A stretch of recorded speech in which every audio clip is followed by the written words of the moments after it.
मैं हूं अमितेश, आप देख रहे हैं न्यूज़ 24 और इस वक्त हमारे साथ मोहम्मदाबाद के नवनिर्वाचित विधायक सुहेब अंसारी हैं।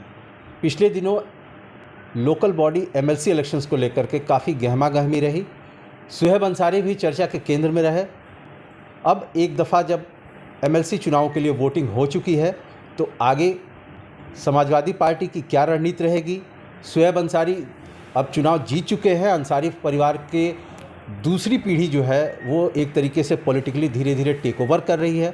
ऐसे में अब इनके व्यक्तिगत जो प्राथमिकताएं रहेंगी राजनीतिक, वो क्या रहने वाली हैं, इन सब मुद्दों को लेकर के हम सीधे सुहेब अंसारी से बातचीत करते हैं। बातचीत यहीं से शुरू करते हैं। आप और आपके भाई हैं, उन्होंने मऊ से चुनाव लड़ा, आप मोहम्मदाबाद से चुनाव लड़े। एक तरीके से जो नेक्स्ट जनरेशन है वो टेक ओवर कर रही है।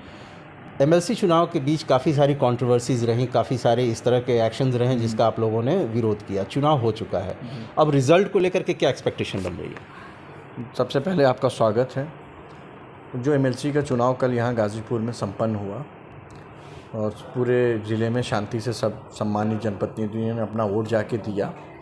अब वो 12 तारीख को पता चलेगा, पर हमें विश्वास है कि हमारे जो प्रत्याशी हैं वो एक गरीब किसान के बेटे हैं। उन्होंने बड़े बहादुरी से चुनाव लड़ा और 12 तारीख को पता चलेगा कि क्या किसके खाते में कितना वोट आया। पर हम लोगों से जितनी मेहनत हो सकती थी, आदरणीय राष्ट्रपति जी के आदेश पे हम लोगों ने मेहनत की। समय कम मिला हमारे प्रत्याशी को, वो परेशान ही रहे, ज़्यादातर उनको मुकदमों में और जांच में उलझाया रखा गया। उसके बावजूद भी बहुत बहादुरी से चुनाव लड़े, कार्यकर्ताओं ने बड़ी मेहनत की।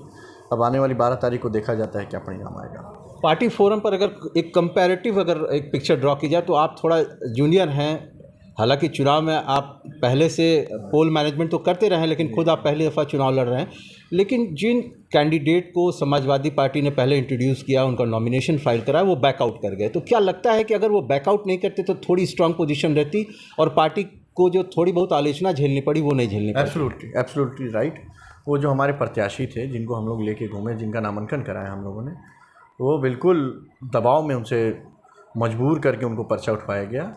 और मदन जी ने पर्चा भरा था, वो भी समाजवादी पार्टी के कार्यकर्ता हैं। 2 लोगों का जानबूझ के पर्चा भराया गया था कि अगर एक कोई बैकआउट भी कर जाता है तो हम लोग चुनाव में रहें। चुनाव हो, जो एक लोकतंत्र में दिया गया है अधिकार वोट देने का। हम तो सौभाग्यशाली हैं कि मोहम्मदाबाद की सम्मानित जनता ने हमें आशीर्वाद दिया और उनके आशीर्वाद से कल पहली बार हमें एमएलसी इलेक्शन में जाके वोट देना हुआ। और पहला वोट हमारे चचा आदरणीय सांसद साहब ने दिया, फिर दूसरा वोट हमने दिया अपने प्रत्याशी को।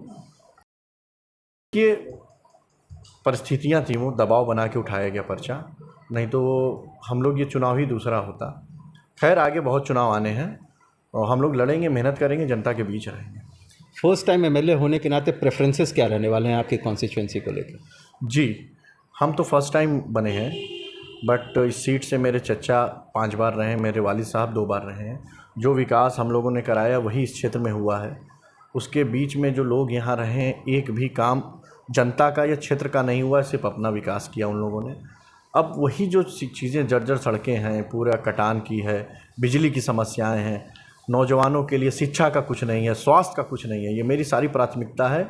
और सदन में हम जब जाएंगे तो अपने मोहम्मदाबाद की जो भी दिक्कतें हैं सम्मानित जनता की, सबको प्राथमिकता देकर उठवाएंगे और सबको पूरा कराएंगे। आपने जैसा कि बताया कि आपके बड़े चाचा और आप लोग उन लोगों में शामिल थे जिन्होंने सबसे पहले पोलिंग और अपना वोट कास्ट किया, लेकिन खबरें आ रही हैं मऊ से कि आपके जो भाई हैं, जो आपके कज़िन हैं, उन्होंने अपना वोट कास्ट नहीं किया। क्या इस रेफरेंस में कुछ उनसे बातचीत हुई, कुछ जानकारी है आपको कि क्यों नहीं वोट कास्ट कर पाए? नहीं, मेरी बात नहीं हो पाई। रात को ही मीडिया के माध्यम से हमने देखा कि उनका वोट नहीं पड़ा है, क्योंकि हम लोग खुद अपने इलेक्शन में परेशान हैं। आप लोग देखे होंगे कि किस तरह से हम लोग मेहनत की अपने प्रत्याशी को लेके, और हम तो दिन भर बूथ पे बैठे रहे। बूथ मतलब जो 200 मीटर दायरा है उससे दूर अपने कार्यकर्ताओं, अपने प्रधानों और बीडीसीओं के साथ बैठे रहे। और शाम को जब हम लोग लौटे तो पता चला मेरी बात अभी नहीं हो पाई। अभी तो हम लोग सब जगह हमारे आए हुए हैं कार्यकर्ता, लोग बता रहे हैं, रिपोर्ट्स दे रहे हैं कहाँ क्या रहा। अभी हम लोग उसी मेहनत कर।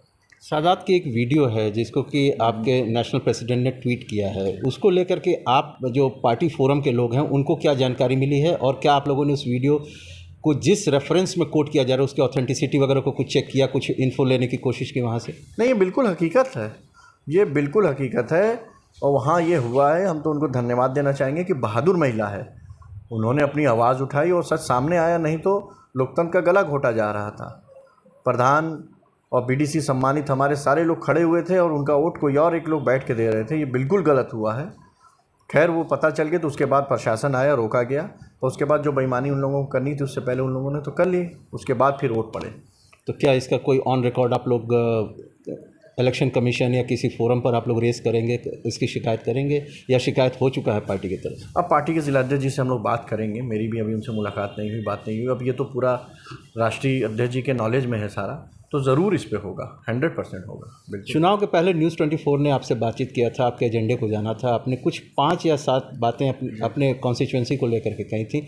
तो अब वो एजेंडा जो है क्या रिशफल हो गया है या वही प्राथमिकताएं बरकरार हैं? होगा, बताया हमने, शिक्षा, स्वास्थ्य जो हमारे था, चिकित्सा और नौजवानों को रोज़गार, जो जर्जर सड़कें थीं, बिजली की व्यवस्था, ये सारी हैं। और लोगों का मान सम्मान, उनकी इज़्ज़त आबरू की रक्षा करना, सबको प्यार मोहब्बत से लेके साथ चलना। और जो बस अड्डा हमारे यहाँ था जो छीना गया हमसे, या जो कृषि मंडी थी या दूध की डेयरी थी, हमारी सरकार बन गई होती तो अब तक बिल्कुल हम उसको स्वीकृत करा लिए होते। पर ये सारी मांगें हम लेंगे, और जो ट्रॉमा सेंटर हमारा बन के रेडी है, जहाँ आज तक एक डॉक्टर भी नहीं आया है, वो सबसे पहली प्राथमिकता है कि उसको सुचारू रूप से चालू कराया जाए और जो भ्रष्टाचार हो रहा है उसको रोका जाए। एक आखिरी सवाल, प्रदेश में बीजेपी की सरकार है, केंद्र में बीजेपी की सरकार है, यहाँ 7 सीट पर सपा अलायंस के कैंडिडेट जीत करके आए हैं एमएलए के तौर पे। तो एक क्या लैक ऑफ कोऑर्डिनेशन जैसी बात हो सकती है? क्योंकि अगर आप ऑपोजिशन के एमएलए होने के नाते कोई मुद्दा रेस करें तो ऐसा क्या, मैंने एक हाइपोथेटिकल सवाल पूछ रहा हूँ, क्या ऐसा हो सकता है कि उस तरह का सपोर्ट न मिले या उस तरह का कॉग्निजेंस सरकार की तरफ से न लिया जाए जिस क्वांटम में चाहिए होगा? देखिए, सरकार बन गई है भारतीय जनता पार्टी की, बिल्कुल सही बात है, और गाज़ीपुर में 7 विधायक समाजवादी पार्टी गठबंधन के हैं, सांसद हमारे हैं, 3 एमएलसी भी हमारे हैं। यहाँ अगर नहीं सुनवाई होगी तो जनता ने अपना आशीर्वाद दे के हम लोगों को लखनऊ भेजा है, और सरकार के लिए और मुख्यमंत्री के लिए सारे विधायक एक होते हैं। 403 विधायक उनके लिए बराबर होने चाहिए, और सबको एक बराबर प्राथमिकता देनी चाहिए, सुनवाई होनी चाहिए। जहाँ नहीं होगी हम लोग मुख्यमंत्री जी से या अपने सदन की कार्रवाई में उस मुद्दे को उठाएंगे, अगर यहाँ हम लोगों की बात नहीं सुनी गई तो। बातचीत के लिए बहुत बहुत शुक्रिया। आपका बहुत धन्यवाद, थैंक यू। तो ये थे सुहेब अंसारी, मोहम्मदाबाद के नवनिर्वाचित विधायक, जिनसे हमने उनके आगामी जन कल्याण के एजेंडे को लेकर के बातचीत की। अमितेश कुमार सिंह, न्यूज़ 24, गाज़ीपुर।